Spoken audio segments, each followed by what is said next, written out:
Good morning the students of class 7th। Welcome with our SST book. ये आपकी civics का part start हो रहा है, यूनिट 3 है, जिसका कि चैप्टर नंबर 18 है, on equality. Democracy is the rule of the people और their representatives according to Abraham Lincoln, famous US president. Democracy is a government of people, for the people and by the people. Emergence of democracies. About 2600 years ago in India, many small states called Mahajanpadas developed. While most of these states were ruled by a king, some states called Ganas and Sanghas were ruled by representatives. The Vajigana had this democratic kind of political system. In ancient Greek city state of Athens, all adult males aged 30 or more in the city formed a body called the assembly and participated in the decision making process directly. In 1688, a popular revolt called Glorious Revolution brought to an end the autocratic rules of James II in England, and the power passed an end the autocratic rule of James II in passed into the hands of the parliament. Groups of elected representatives. In 1776, people of America revolted against the British rule. It led to a war which ended the foreign rule in America. They adopted a democratic constitution in 1787. The new government of USA adopted the Bill of Rights, which granted certain rights to its citizens. It led to the rise of democratic movement all over the world. In 1789, there was a revolution in France, which led to the establishment of the French Republic based on the principles of liberty, fraternity and equality. These principles or ideals given by French Revolution led to an everlasting effect for the rise of nationalism and democratic movements all over the world. It inspired many European, Latin American and North American states to give voting rights to their people. In the 20th century, many countries of Asia, Africa and Latin America became independent and adopted democracy. Our neighboring country Nepal has turned into a democracy from a monarchy in mid-2006 after a long struggle by its people. Key feature of democracy. Equality is a key feature of democracy and it influences all aspects of its functioning. It is felt that democracy is better because it promotes. ये जो आपका chapter है वो equality पर है, समानता के ऊपर है। तो हमारा जो भारत का संविधान है उसकी कुछ लाइनें मैं आपको बताना चाहूँगी। हम भारत के लोग भारत को एक संपूर्ण प्रभुत्व संपन्न समाजवादी पंथ निरपेक्ष लोकतंत्रात्मक गणराज्य बनाने के लिए तथा उसके समस्त नागरिकों को सामाजिक, आर्थिक और राजनीतिक न्याय, विचार, अभिव्यक्ति, विश्वास, धर्म और उपासना की स्वतंत्रता, प्रतिष्ठा और अवसर की समता प्राप्त करने के लिए तथा उन सब में व्यक्ति की गरिमा और सुनिश्चित करने वाली बंधुता बढ़ाने के लिए दृढ़ संकल्प होकर अपनी संविधान सभा में अपने आप को और संविधान को अंगीकृत, अधिनियमित और आत्मसमर्पित करते हैं। तो यहाँ पर संविधान की बात हो रही है, समानता की बात हो रही है। तो हर देश में संविधान समानता के लिए जो जनता की जो समानता है, लोगों के जो अलग अलग धर्मों के जो लोग होते हैं उनकी समानता के लिए कुछ नियम कायदे बनाए जाते हैं, उसे हम संविधान कहते हैं। तो हमारे भारत के अंदर अलग संविधान चलता है, अन्य देशों के अंदर अलग संविधान चलता है। भारत का संविधान समस्त नागरिकों को समानता के लिए आश्वस्त करता है। इसके बावजूद लोगों का रोजमर्रा का जीवन समानता से कोसों दूर है। तो आपकी ये जो बुक है नागरिक शास्त्र यानी कि जो आपकी सिविक्स है, इसके अंदर हम समानता की जो चर्चाएं हैं उसे संविधान के प्रावधानों का भी दोहराएंगे और इसके अंदर आगे जो आपकी जो विभिन्न समुदाय हैं उसमें पहले के जो समय था यानी कि 2600 वर्ष पूर्व के जो समय से जो चलती आ रही है, जो असमानताएं, जो व्यवहार किया जा रहा है, जो भेदभाव किया जा रहा है, और उसके बाद में जब ये लोकतंत्र जो बना है, इसके पूरी चीज़ें इसमें पूरे इस पार्ट में बताई गई है। तो सिविक्स का पार्ट फर्स्ट है, मतलब सिविक्स का चैप्टर फर्स्ट है आपका ये। वैसे चैप्टर 18 है इस बुक का, लेकिन ये आपकी सिविक्स का पार्ट फर्स्ट है यानी कि यूनिट 3 है आपकी सोशल एंड पॉलिटिकल लाइफ। तो इसमें क्या है, इब्राहिम लिंकन जो कि यूएस प्रेसिडेंट रह चुके, उन्होंने कहा है कि डेमोक्रेसी एक जनता की सरकार है जो जनता के लिए और जनता के द्वारा बनाई जाती है और जनता के लिए कार्य किया जाता है इसके अंदर। तो इसमें 2600 वर्ष से इंडिया के अंदर अलग अलग जो स्टेट्स के अंदर जो चलती थी ना, ये आपकी डेमोक्रेसी चलती थी, उन्हें महाजनपदास कहते थे। धीरे धीरे वो डेवलप हुई, घनास, संघास, उसके अंदर रिप्रेजेंटेटिव के द्वारा रूल किया गया। उसके अलावा वाजीगना है, इनके द्वारा अलग अलग तरह से रूल किया गया था। तो जैसे जैसे धीरे धीरे अदर कंट्रीज के अंदर जैसे जैसे समय बीतता गया, वहां पर भी जो रिप्रेजेंटेटिव थे उन्हें इलेक्ट किया जाता था पार्लियामेंट्स के द्वारा। तो ये यहाँ पर बताया गया है, तो हम धीरे धीरे पढ़ेंगे आगे। जैसे कि पहले जो ऑडियो वाले जो वर्क में हमने पहले इसके बारे में पढ़ लिया था, तो हम अब यहाँ से शुरू कर रहे हैं की फीचर ऑफ डेमोक्रेसी से। तो जो समानता होती है वो सबसे बड़ा फीचर होता है लोकतंत्र का, डेमोक्रेसी का, और ये सभी को इन्फ्लुएंस करता है इसके वर्क के लिए। और इसके साथ में ये धीरे धीरे समय के हिसाब से लोकतंत्र में जो चेंजेस आए हैं वो जनता के लिए ही किए गए हैं, ताकि किसी को भी कहीं से कहीं तक समानता, चाहे वो शिक्षा का अधिकार हो या मताधिकार हो या किसी भी तरह का अधिकार हो, उनसे वंचित ना रखा जाए। सो equality among citizens, it enhances the dignity of the individual, it improves the quality of decision making, it provides a method of resolve conflicts and it allows room to correct mistakes. Our country, India, is one of over 100 countries of the world today that claim and practice some kind of democratic politics.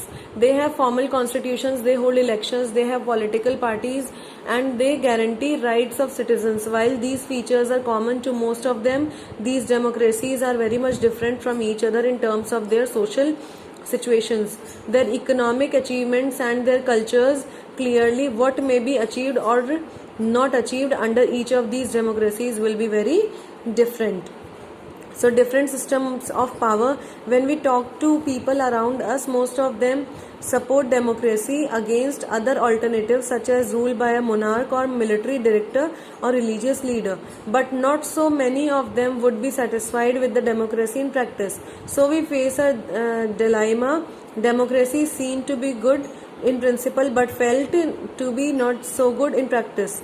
This dilemma invites us to think hard about the outcomes of democracy. The non-democratic rulers do not have to bother about deliberation in assemblies or worry about majorities and public opinion. So they can be very quick and efficient in decision making and implementation, but it may take decisions that are not accepted by the people and may therefore face problems. Democracy is based on the idea of deliberation and negotiation. So some delay is bound to take place, but because it has followed procedures, its decisions may be both more acceptable to the people and more effective.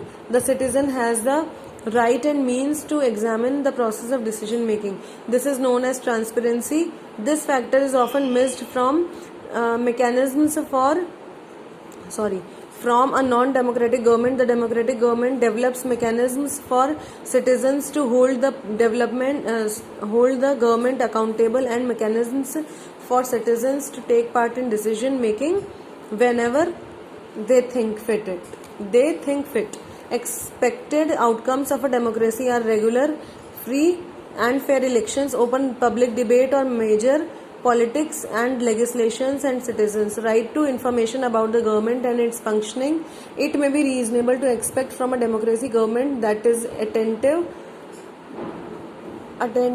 to the needs and demands of the people and is largely free of corruption. But the record of democracy is not impressive on these two counts. Democracies often frustrate the needs majority of its population, but not democracies are not more sensitive to people. The routine tales of corruption may be heard, but none. जैसे कि भारत एक लोकतंत्रीय देश है, तो class 6 के अंदर हमने लोकतंत्रीय सरकार यानी कि हमारी डेमोक्रेटिक जो गवर्नमेंट है उनके बारे में हमने पढ़ा था। उनके जो मेजर जो फैक्ट्स थे उनके बारे में हमने पढ़ा है, लोगों की भागीदारी के बारे में पढ़ा, संघर्षों के शांतिपूर्ण समाधान, समानता और न्याय के बारे में पढ़ा। तो समानता लोकतंत्र की मुख्य विशेषता है और इसकी कार्यप्रणाली के सभी पहलुओं को प्रभावित करती है। तो इस चैप्टर में आप इक्वालिटी के बारे में पढ़ेंगे और ये जानेंगे कि इक्वालिटी क्या है, क्यों डेमोक्रेटिक जो हमारी गवर्नमेंट है उनके लिए क्यों आवश्यक है ये, और भारत में सब समान है या नहीं। तो ये चीज़ हम इस चैप्टर के अंदर जानेंगे। तो अदर कंट्रीज़ के अंदर किस तरह की जो सिटीजन्स के लिए क्या क्या राइट्स दिए गए, तो ये इसमें एक्सप्लेनेशन दे रखा है।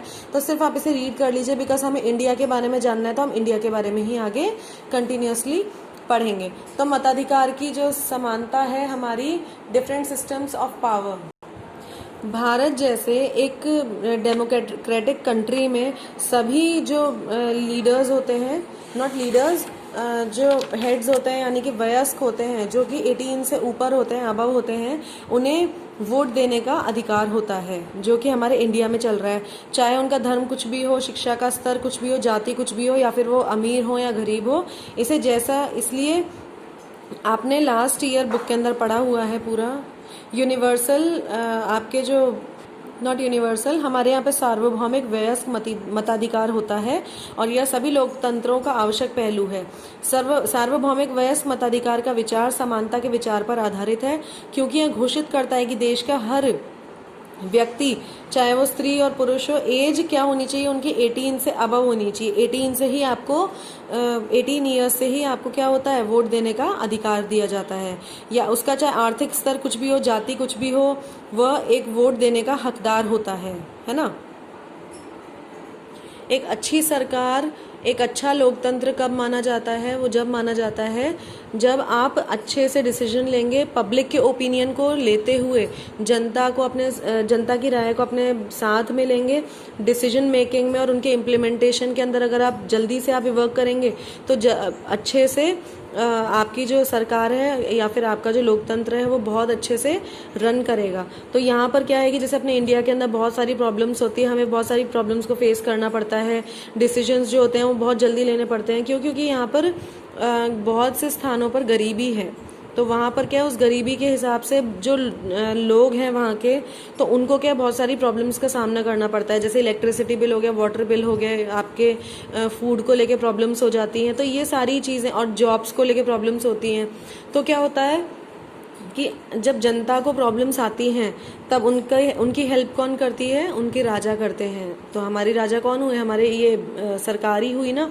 तो जो हमारे लोकतंत्र है हमारा, उसमें बहुत सारी जो रूल्स बने हुए हैं वो जनता के लिए ही बने हुए हैं, और जनता से पूछ करके ही बने हुए हैं। जनता से राय लेने के बाद में जो हमारे जो सरकार थी, उन्होंने क्या किया, इसके अंदर बहुत अच्छे अच्छे रूल्स बनाए, जो कि जिससे कि हमारे क्या है, जो हम फेस कर रहे हैं प्रॉब्लम्स को, उन्हें निजात मिल सके, उन्हें जॉब्स मिल सके, आगे उन्हें सबके साथ खड़े रहने का मौका मिल सके। नहीं तो जो कास्ट सिस्टम है हमारे इंडिया में, उससे क्या होता था, उन्हें लोगों को राइट नहीं मिलता था पहले। तो अब धीरे धीरे जैसे SC ST हो गए, जनरल हो गए, आपके OBC हो गए, अब सब इक्वल हैं। पहले ये इक्वल नहीं हुआ करते थे। तो ये चीज़ बहुत अच्छी है कि अब इक्वालिटी बहुत अच्छी आ गई। तो ये जो सिटीजन्स का जो हक है और उनका जो डिसीजन मेकिंग का जो पावर है, इसे हम ट्रांसपेरेंसी कहते हैं। यानी कि जनता से ही पूछ लिया जाता है कि आपको कहाँ कहाँ प्रॉब्लम आ रही है, क्या हो रहा है। आज आप देख सकते हैं ये चीज़ें बहुत कॉमन है। तो अगर जनता से पूछ करके उनके भले के लिए ही अगर हम डिसीजन लेते हैं, तो वो चीज़ क्या होती है, वो बहुत अच्छी डेमोक्रेटिक गवर्नमेंट कहलाती है, बहुत अच्छा वर्क करते हैं वो। फिर है हमारा democracies are not less corrupt. A democratic government may be slow, less efficient, not always very responsible or clean, but it is people's own government. That is why there is an overwhelming support for the idea of democracy all over the world. Equality in a democracy. Democracies are based on political equality. All individuals have equal weight in electing representatives. Parallel to the process of bringing individuals into the political arena on an equal footing, we find growing economic inequalities. Some number of very rich people enjoy a very big share of wealth and income. Not only that, their share in the total income of the country has been increasing. Those at the bottom of the society have very little to depend upon. Their income have been declining. Sometimes they find it difficult to meet their basic needs of life, such as food, clothing, house, education and health. Democracy is a rule of the majority. The poor are in majority, so democracy must be a rule of the poor. Yet democratically elected governments do not appear to be as keen to address the questions of poverty as you would expect them to. The situation is much worse in some other countries. People in several poor countries are now dependent on the rich countries even for food supplies. Inequality in India. In India, every adult person, male or female, aged 18 or more has the right to vote. This system is called universal adult franchisee. But The daily living and working conditions of many people are far from equal. Apart from being poor, people in India experience inequality in different ways, such as caste and religion. Caste inequality, one of the more common forms of inequality in India is the caste system. Caste division is special to India. In other countries, it is not seen. All societies have some kind of social inequality and some form of division of labor. In most societies, occupations are passed on from some form of division of labor. In most societies, occupations are passed on from one generation to another. Caste system in India is an extreme form of this. Earlier members of the same caste group practiced the same or similar occupation, married within the caste group, and did not eat with members from other caste groups. If you live in rural areas, your caste identity is something that you probably learned or experienced very young, partially due to the efforts of some social reformers and partially due to other social economic changes. Castes and caste system in modern India have undergone great changes with large scale urbanization, growth of education, changes of occupations, and weakening of the positions of the landlord in the villages. The old notions of higher and lower castes are breaking down. If you live in urban areas, some of you